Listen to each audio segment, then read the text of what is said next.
He found himself standing next to the flagpole in town square, in the heart of the Magic Kingdom.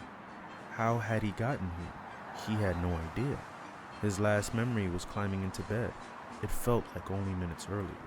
Gripped by the sense of panic, awed by the sight of the Cinderella castle at night, Finn Whitman briefly recalled that he had other similar dreams recently, always in the Magic Kingdom, always at night. But in his 13 years, none so real, so vivid as this. He felt the breeze on his face. He smelled the wet earth of a flower bed not far away. He heard the distant whine of traffic and the buzz of a motorboat on the lake behind him. It looks so different. He thought, only to realize he'd spoken it out loud. Main Street stood empty, not a person in sight. He glanced around and quickly saw that he was not all alone. Not so different as all that, Came a man's voice. Though faint, it startled Finn. He looked around again, this time trying to find the source of the voice. There, an old white guy with hair, on a bench in front of the exhibition hall. He sat so close to a seated sculpture of Goofy that Finn hadn't noticed him. Finn moved towards the man, crossing the empty street. He felt unusually light, almost buoyant. The man wore khakis, a collared shirt, and a name tag, Wayne. Where is everybody? Finn asked, struck by the electronic sound of his own voice. Is it empty? Tell me what you see. Finn wondered if the old guy was blind. He seemed to be looking right at Finn. His blue eyes looked perfectly normal. Still, maybe he couldn't see. Well, it's like empty, and it's dark out, and it's just the two of us. Wayne's expression changed to disappointment. What am I supposed to see exactly? You're only supposed to see what you can see. Whatever that means. It means exactly what it says. If you say so. Listen, young man. I've been around here since long before any of them were even created. I live in the apartment above the fire station. He pointed right at the firehouse, then looked back at Finn. That takes some seniority. Believe me. Seniority or senility? Finn wondered. Living above the firehouse? Finn doubted it. Nice pajamas. Finn looked down at himself. His pajamas seemed to be glowing. What was with that, he said. I don't mean to be rude, but if you could see, if you're not blind, then why'd you ask me about the park being empty? Wayne's icy blue eyes drilled into him. How do you think you got here, young man? That depends on where I am. Finn answered honestly. This felt like no dream he'd ever experienced. Very good answer. I expected no less of you. Excuse me? I assume that you'd question this. That's only natural. But ultimately, there's only one explanation. Isn't there? Is there? The other ones I wasn't so sure about. But you, Finn Whitman. By the way, that's a fine name you have. A name with real potential. Finn took a step back. How did this old guy know his name? What other ones? Finn asked. He studied Town Square and Main Street. The street lamps shone yellow. The Cinderella castle glowed in the distance. All the familiar streets and paths and attractions, but empty. I told you, there's no one here. No one but us. It's empty. Wayne said nothing as he stood and walked up Main Street, past the shops and towards the castle. Finn found himself following right along. They reached Central Plaza, an island in the center of a traffic circle. the spokes of which led to the Magic Kingdom's various lands: Tomorrowland, Frontierland, Liberty Square. They stopped in front of a statue of Walt Disney with Mickey Mouse. The castle rose majestically into the night sky. What time is it? Wayne asked. As Finn brought his arm up to look at his watch, he saw that his arm wasn't exactly his arm. It was glowing. Not only glowing, but he could almost see through it. As if... What's going on? What's with my arm? Wayne sounded critical as he said, Figure it out. He then reached into his pocket and removed what looked like a remote control for a car. A small black plastic fob with a single red button. It looked like a garage door opener. What is that thing? This button will send you back. Back where? Finn felt a jolt of fear. What if this wasn't a dream? He studied his arm again, then his other arm. He looked down at his legs. His whole body was glowing and vaguely translucent. Back to bed. So this is a dream. I thought so. Finn saw a pair of 4-foot-tall chipmunks coming out of the castle. They walked down the path and turned left towards Toontown. He felt himself staring. He recognized them. What? Nothing. You saw something. He practically shouted into Finn's ear, causing Finn to jump back, startled. Wayne leaped up, suddenly years younger. He pulled Finn to his feet. Hey, what's the big deal? Tell me what you saw. You saw it too? Which character? Finn felt relief. Wayne knew Finn had seen a character, which meant he'd seen it too. He was clearly playing some sort of game, making Finn actually name the character. But Finn was good at games. What character did you see? You want me to push this button? Did he? Finn wasn't sure. If it was a dream, the black remote fob represented a way out. When was the right time to use it? He had hoped to stretch this out a minute longer. It was fun here. He glanced around at the sound of footsteps. Goofy went tearing past him, not 30 feet away, and headed into Frontierland. Wayne never moved, never looked in Goofy's direction. You're playing head games with me. Am I?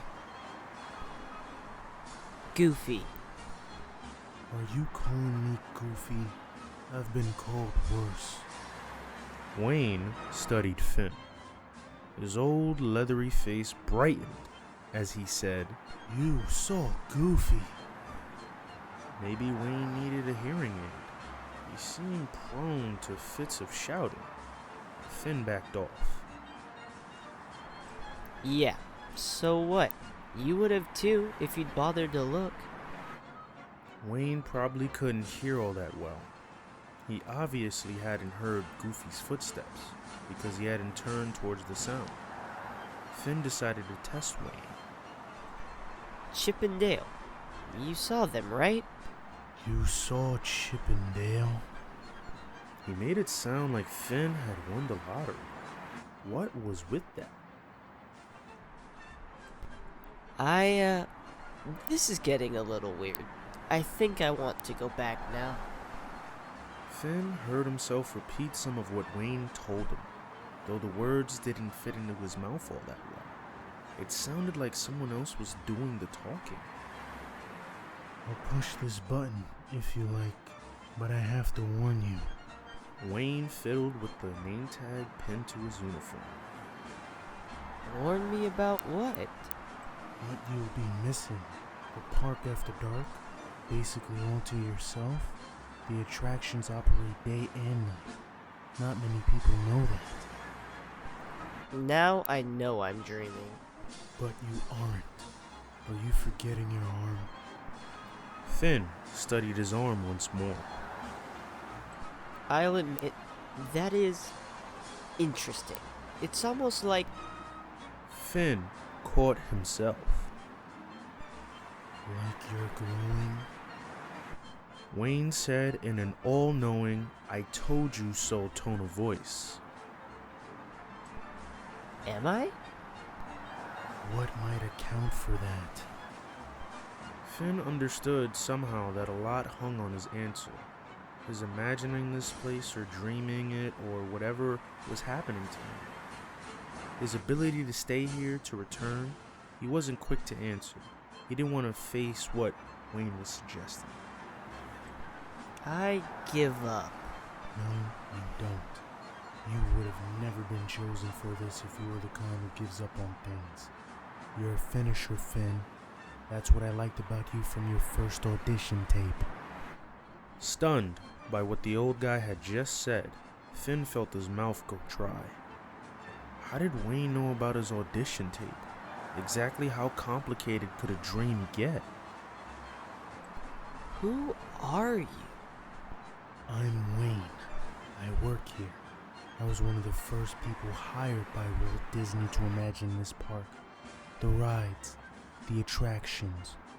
They call us Imagineers. You knew Walt Disney? Finn tried not to sound impressed. He was my boss, you might say. At any rate, he's the reason I'm here. The reason you're here. Me? I know this can't be easy. It's a dream. Finn said, thinking. What was so hard about a dream? No, it's not a dream. Take a look at the moon. Finn didn't move. Wayne's voice became more severe. I said, look at the moon. Finn had to turn around to locate the moon.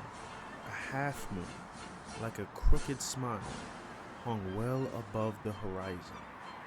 When you wake up, when you think you wake up, look out the window. You'll see the moon and you'll know. Know what?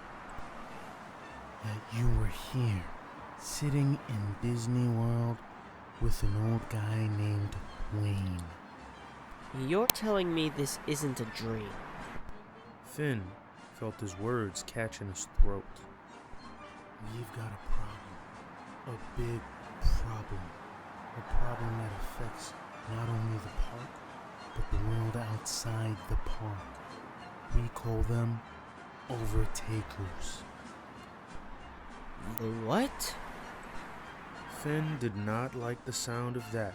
Wayne said urgently. You need to contact the other hosts. All four. Arrange to meet them here at the same time.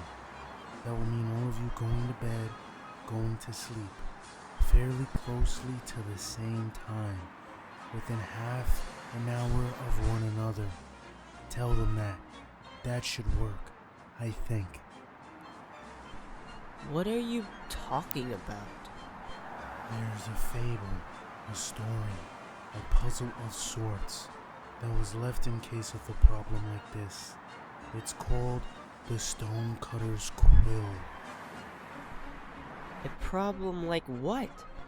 Finn felt totally confused. The Stonecutter's Quill? That title had an eerie sound. Just then, Tom Sawyer came out of Frontierland and headed up a long ramp into the castle. Is that really the Tom Sawyer? Finn wondered. The barefoot boy who was smoking a pipe with a long stem? Wayne did a good job of not reacting, of pretending he didn't see the kid.